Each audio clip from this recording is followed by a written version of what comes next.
Salut à tous, ici Adrien D. Aujourd'hui on est le mercredi 24 octobre 2018 et petite pause dans la correction de TP et je vais faire une petite vidéo sur KDE et LXQT puisque j'ai fait une vidéo récemment sur la Lubuntu, donc Ubuntu et LXQT, et dans les commentaires quelqu'un a fait une petite réflexion sur LXQT, qu'il était un peu lourd ou je ne sais plus quoi dans l'Ubuntu. Et du coup, je lui ai dit que ça me donnait une idée de vidéo. Donc, en fait, voilà la vidéo. Je prends une distribution Linux, alors Calculate Linux, pour pas la nommer. Et sur cette distribution, je vais installer et utiliser KDE et LXQT. Et on va faire quelques petits tests comparatifs pour voir lequel est le plus lourd, lequel est le plus léger, au niveau performance, temps d'installation, taille d'ISO, des deux ensembles. Alors, ce que je vous montre déjà dans un premier temps, c'est que ici, donc j'ai utilisé la même version d'ISO. Donc ici, la version 2018 10.08, donc qui correspond à la Calculate Linux 18. Vous voyez que l'image ISO de la CLD, donc Calculate Linux Desktop avec KDE, fait 2 Go 2. Là où la version de LXQT, donc 2018 18.08, fait 2 Go. Donc ça déjà, on a 200 mégas de plus dans l'image ISO. Je démarre les deux systèmes et donc on va mesurer l'installation et après on verra la partie performance une fois que ce sera démarré et installé. Donc je vais procéder à l'installation des deux distributions de la même manière, vous allez tout voir, comme ça au moins il n'y aura pas de triche possible. Alors pourquoi j'ai pris Calculate Linux? Déjà parce que c'est un logiciel, enfin c'est une distribution à laquelle je participe et si vous voulez, elle a et KDE et LXQT. Je maîtrise le système, donc je sais ce qu'il y a dedans, je sais comment elle est conçue. Et je sais surtout que, si vous voulez, avec Calculate Linux KDE, on a un ensemble cohérent KDE. C'est-à-dire on a les applications KDE, et par exemple, le courrier électronique, CK Mail. On va retrouver la suite complète qu'offre KDE. Et dans la partie LXQT, donc Kmail, console avec un K, bref, toutes les applications qui vont bien. Et de l'autre côté, dans la partie LXQT, même si elle n'est pas disponible officiellement en tant que telle dans Calculate Linux, cette édition LXQT, elle est stable. Elle est stable et la Logitech qui va avec, elle est bien. Et c'est-à-dire qu'on a les outils LXQT plus des applications Qt légères. On a Trorita pour le courrier électronique, donc un client de courrier électronique Qt léger, on a Qterminal pour le terminal, etc. Des deux côtés, on a LibreOffice, donc on a un certain nombre de logiciels qui sont fournis pour qu'on puisse travailler correctement avec la distribution. Donc, si vous voulez, l'ensemble de tests va être vraiment représentatif puisqu'on a un panel d'applications correctes pour travailler et on a les applications de l'environnement de bureau ou dans l'esprit de l'environnement de bureau pour LXQT avec des applis Qt légères. C'est la même version, donc on a la même base de logiciel, c'est-à-dire que le noyau c'est le même, le serveur X c'est le même, donc tous ces composants sont livrés dans le même jour de génération d'ISO, donc on a exactement les mêmes versions, donc on va pas être surpris parce que d'un côté on a un Mesa un peu plus récent de l'autre, etc. On est dans un environnement cohérent. Voilà. Donc je lance deux terminaux, je vais créer mes partitions, donc sur CFDisk. Donc on est ici en mode UEFI. Donc qui dit UEFI dit que CFDisk, on est en partition GPT. Voilà, donc GPT. Ici je fais une nouvelle partition de 100 mégas, voilà, pour laquelle le type c'est système UEFI, voilà, et une nouvelle partition en ext4. Écrire, oui, et quitter. Et si je refais fdisk-l, voilà, j'ai ma partition EFI et ext4.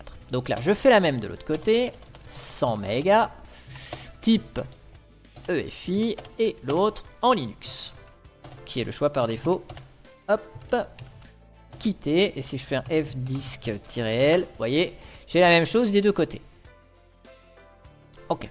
Sauf que dans une, le pilote VMware s'est mis en fonction et pas l'autre. Donc, je me déconnecte, voilà. Et je lance l'installateur des deux côtés. Je vous montre l'installation. Comme ça, vous savez que c'est exactement la même chose qui s'installe des deux côtés avec les mêmes paramètres. On verra aussi à peu près la réactivité et les gestionnaires de fichiers. Et puis un petit point spécifique sur l'apparence. Apparence plus outils. Donc, tout suivant. Donc ici, dans les deux cas, je vais utiliser un système de son. Vous voyez, c'est la même version. Qui est le même, c'est-à-dire Pulse Audio. Je vais juste contredire l'installateur de Calculate Linux qui par défaut propose du ALSA. Merde. C'est pas ce que je voulais faire. Us current partition. Oui. Suivant. Donc j'ajoute ici devsda2 pour la racine en ext4. Voilà. L'autre partition étant celle du EFI, donc qui doit être détectée automatiquement par l'installateur si mes souvenirs sont bons. Donc on migre les paramètres réseau présentement utilisés. On met le mot de passe route qui va bien. Il faudrait vraiment que je m'apprenne à mettre route une bonne fois pour toutes. C'est plus facile à taper. Hop, donc là, Adrien. Le mot de passe qui va bien. Voilà. Suivant. Donc là. Voilà. Et je mets la même chose. Donc Adrien. Et le mot de passe qui va bien. Comme ça, on va mesurer le temps d'installation. Donc ici, je prends Pulse Audio, suivant. Comme ça, les logiciels, si vous voulez, qui sont dépendants du son, le paramétrage du son va fonctionner avec Pulse Audio comme on le retrouve dans la plupart des distributions. Je désactive la vériphoto des mises à jour pour éviter que ça lance un logiciel supplémentaire qui trompe la conso.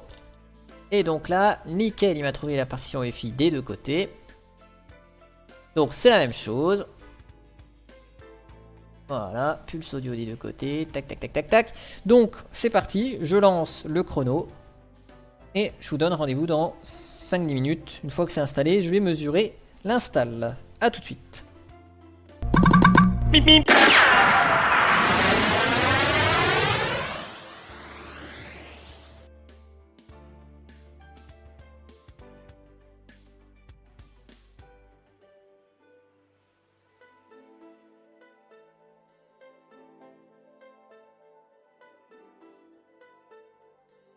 Voilà, donc on voit qu'au niveau déjà du temps de désarchivage de l'image système, donc vous pouvez vous fier à l'horloge qui est écrite en haut à droite de mon écran. Déjà, LXQT est beaucoup plus rapide à désarchiver. C'est normal, il y a 200 mégas de moins à désarchiver. Maintenant, la post-install, elle va être plus ou moins la même en temps entre LXQT et KDE. Donc même si ça rajoute 2 minutes, ça rajoute 2 minutes à gauche et à droite, puisque la configuration, c'est les utilitaires Calculate qui s'en occupent. Donc côté LXQT, voilà, Grub est en train de se configurer, et donc l'install est terminé. Paf, voilà, donc 7 minutes 37. Donc j'avais fait juste un petit test avant d'enregistrer la vidéo, et j'étais à 7 minutes 33, donc on reste dans les mêmes valeurs. C'est juste peut-être un tout petit peu plus long puisque visiblement j'ai enregistré l'écran en même temps. Voilà. Et donc pour KDE, on va être, je pense, 1 minute de plus. Si c'est comme dans mes premiers tests. Mais voilà, là je vous le montre en vidéo. Et donc on va voir que c'est un petit peu plus, j'allais dire, long à installer. C'est normal, on a 200 mégas de plus. Alors est-ce que 200 mégas ça fait 10%? Passer de 7 à 8 minutes... ça fait aussi 10%, ça semble cohérent. Après, les deux installations sont faites en simultané, mais on est sur un SSD. Je suis pas non plus ras la gueule niveau mémoire. Donc, on peut estimer que, et même le processeur n'est pas plein, donc on peut estimer que l'installation se fait dans de bonnes conditions. Voilà, donc démontage. Et voilà, le système est installé après 8 minutes 41. Là où j'avais 8 minutes 38 pour mon premier test. Donc, on a les 3-4 mêmes secondes de décalage. Donc on voit qu'on a 1 minute de plus au niveau du temps d'installation entre LXQT et KDE.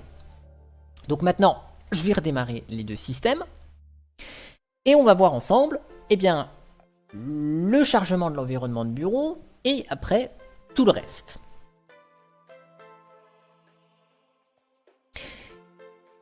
Donc ce qu'on va faire, donc voilà, hop, la LXQT démarre. Je vous montre pas, je mesure pas hein, le temps d'installation, enfin le temps de démarrage, si vous voulez, du système, puisque le premier démarrage est plus long, puisqu'il génère les clés SSH, il génère les certificats qui sont propres à Calculate Linux. Donc le premier démarrage est toujours un peu plus lent, et de toute façon, il est le même entre KDE et LXQT, puisqu'on a les mêmes services qui démarrent. Hein. Donc, ici, le noyau, vous l'avez vu au démarrage, hein, c'est le 4.18.12 qui est utilisé. Donc depuis, là, on a le 4.19.0 qui est disponible dans la Calculate. Donc là, on va voir que le démarrage avant le gestionnaire graphique, c'est plus ou moins la même durée. On va mesurer avec le superchronomètre le temps de démarrage des deux environnements de bureau. Donc là, je vais marquer d'un côté le mot de passe pré-rempli, voilà. Donc ici, d'un côté, on a SDDM, je pense. Et de l'autre côté, on a LightDM. Donc on verra les versions qui sont utilisées. Donc, je vais mesurer le temps de démarrage de LXQT jusqu'à ce que j'arrive sur le bureau.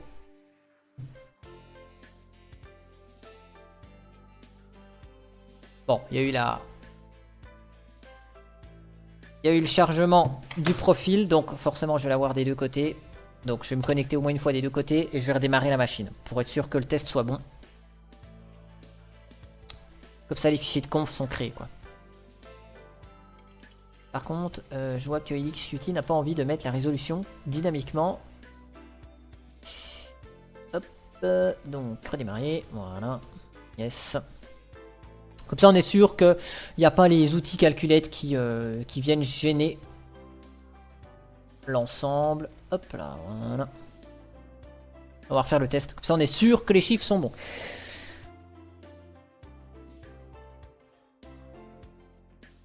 Ensuite on va voir donc la taille prise sur le disque dur, la mémoire utilisée, le CPU utilisé au démarrage,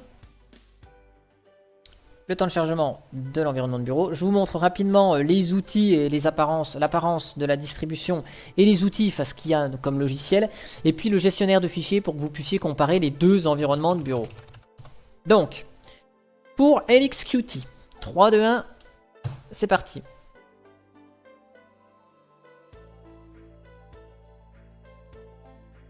Voilà, c'est chargé. Donc LXQT, on a 7 secondes 11. Donc je marque 7 secondes 11. Bon, même si les 11 centièmes sont difficilement mesurables. Côté KDE, hop, c'est parti.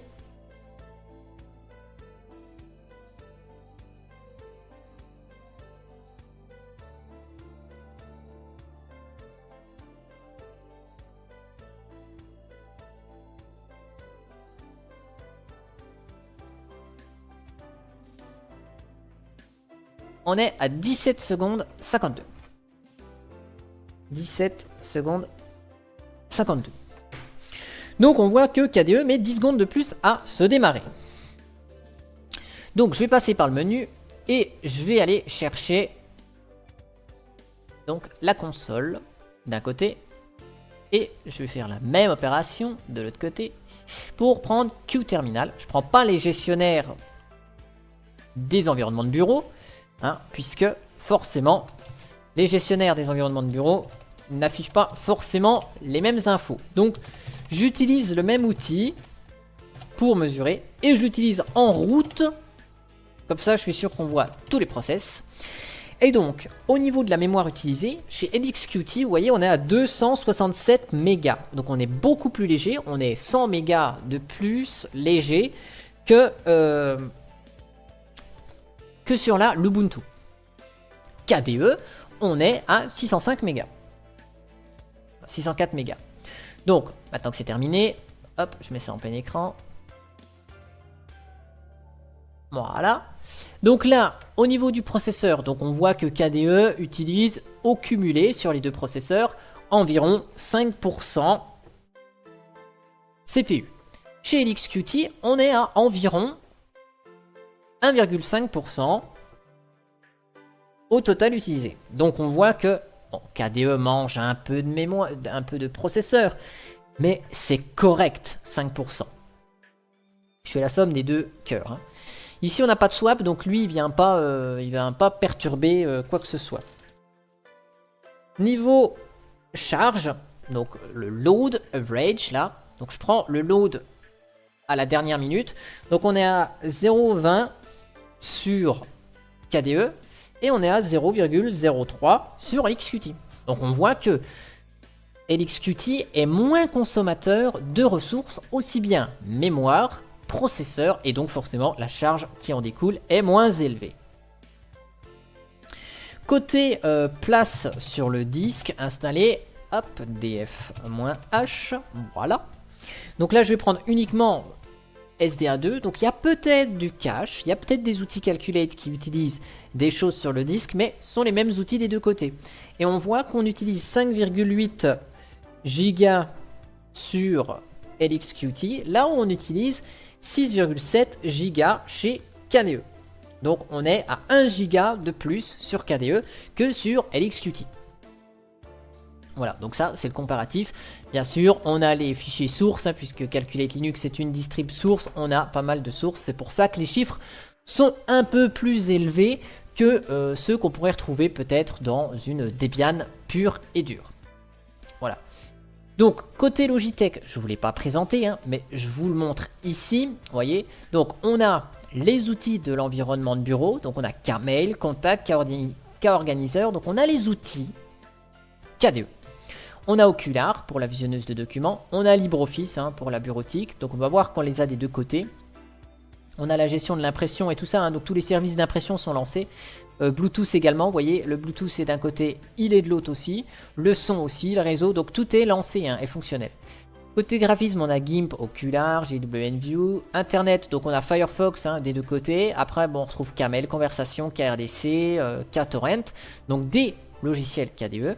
Multimédia, on a Clémentine SM Player, bon, dans la partie système, on a K6Guard, gestionnaire de partition de KDE. Je vais vous lancer Dolphin juste après. Et dans les utilitaires, on a les logiciels KDE, Kcalc, Kwrite, Spectacle, Arc. Donc là, je vous lance le gestionnaire de fichiers. De l'autre côté, donc je vous montre ici dans les accessoires, ben on a Calculator, LeafPad, PCman Qt, PCman FM Qt, voilà. En bureautique, on retrouve LibreOffice. Après, la visionneuse PDF, CQ PDF View. Donc on va avoir des logiciels Qt. Léger dans le graphisme, donc bon, on retrouve GIMP parce que voilà, il est incontournable comme LibreOffice. Après, derrière, on a LXimage, ScreenGab pour faire des captures d'écran, Xane au lieu de Scanlit. Côté internet, bon, on a Firefox ici, KVIRC, donc un client un peu plus léger, Gajim qui est un petit peu plus léger que celui de KDE, Remina, Prorita, Qbitorrent, donc des outils Qt. Côté outils système, donc on a Gparty d'ici, bon, Qterminal, le Task Manager. On retrouve Clémentine SM Player pour l'audio et la vidéo. Voilà, Flash Player de deux côtés est installé. Et donc je vous montre PCman FM Qt. Voilà, donc ça c'est pour avoir les deux apparences des deux gestionnaires de fichiers. Voilà. Donc ici, hop, à propos de Dolphin, bibliothèque. Donc je vais noter ici hein, ce qu'on a au niveau des versions. Mais on a KDE Frameworks 5.50. On a Qt 5.9.6, voilà. Et les KDE applications 18.04.3. Côté LXQT, donc on a LXQT 0.13. On a le même Qt, hein, donc Qt 5.9.6. Et ici, l'environnement, donc KDE avec K Info Center. Voilà, je vous montre ici. Le KDE Plasma. C'est le KDE Plasma, donc 5.12. Hein, je crois que voilà, 5.12. 5.12. 5. Hein. Depuis, on a KDE Plasma 5.13 qui est arrivé entre temps. Donc le noyau c'est le même, le 4.18.12 de chez Calculate, là où on a le 4.19.0 qui est déjà arrivé. Voilà, donc ça c'est les deux environnements de bureau. Et côté donc personnalisation, si vous voulez avoir des infos, alors hop, ça fait tellement longtemps que j'utilise plus KDE.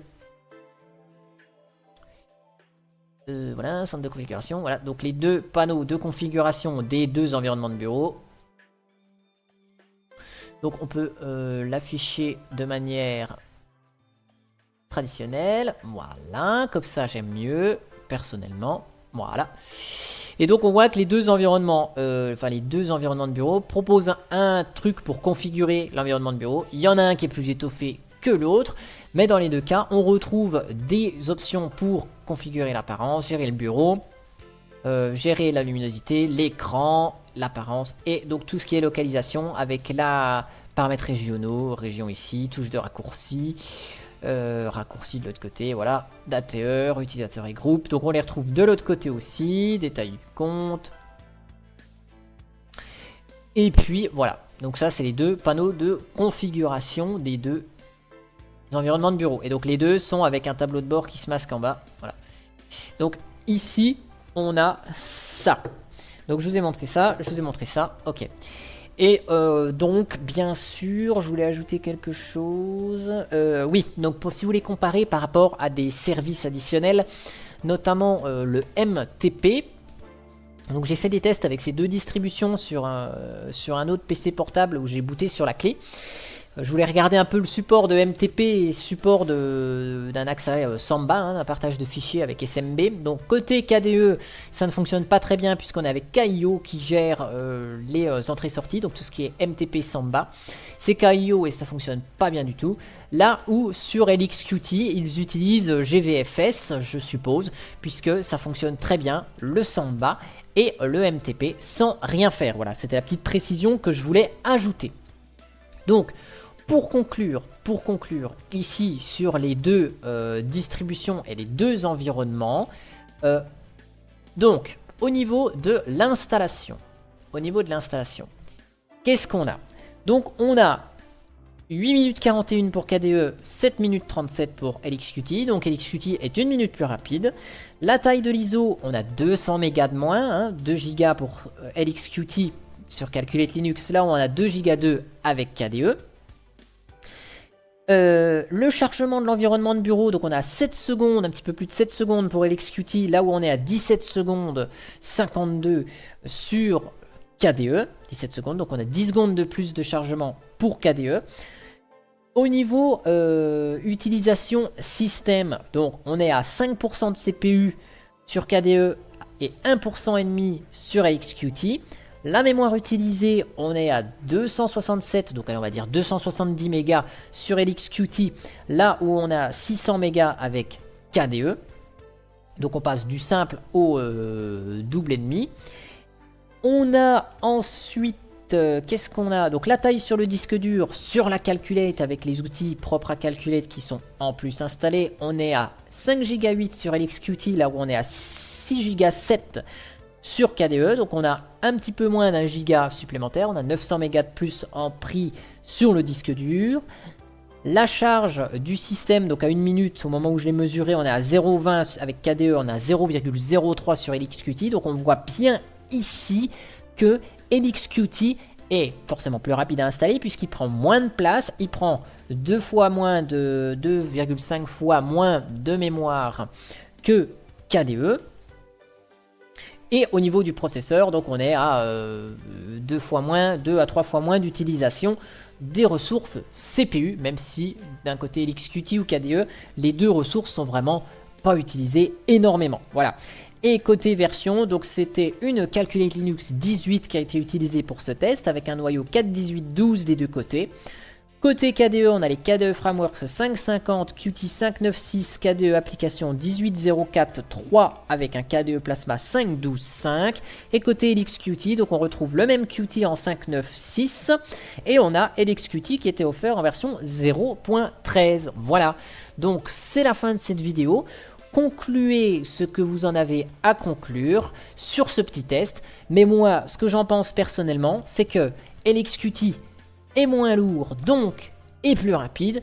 Certains petits trucs que je vous ai pas montré, comme le MTP, les supports des partages Samba, est un peu meilleur côté LXQT. Par contre, côté KDE, on va retrouver des outils qui sont totalement intégrés dans l'environnement de bureau, avec des notifications qui vont être intégrées aussi, hein, donc ça je ne vous l'ai pas montré, mais Camel est bien mieux intégré que Trorita, bien sûr, et on a un environnement forcément plus complet, donc plus lourd, voilà. Eh bien, j'espère que cette vidéo, ce comparatif, vous aura plu. Si vous avez testé ça avec une autre distribution, je suis intéressé aussi d'avoir vos retours là-dessus. Et puis, n'hésitez pas à poster un commentaire en bas de cette vidéo. La discussion est toujours évidemment ouverte aux commentaires et j'attends avec impatience vos réactions. Sur ce, je vous souhaite une bonne fin de journée et je vous dis à bientôt pour une prochaine vidéo. Allez, ciao!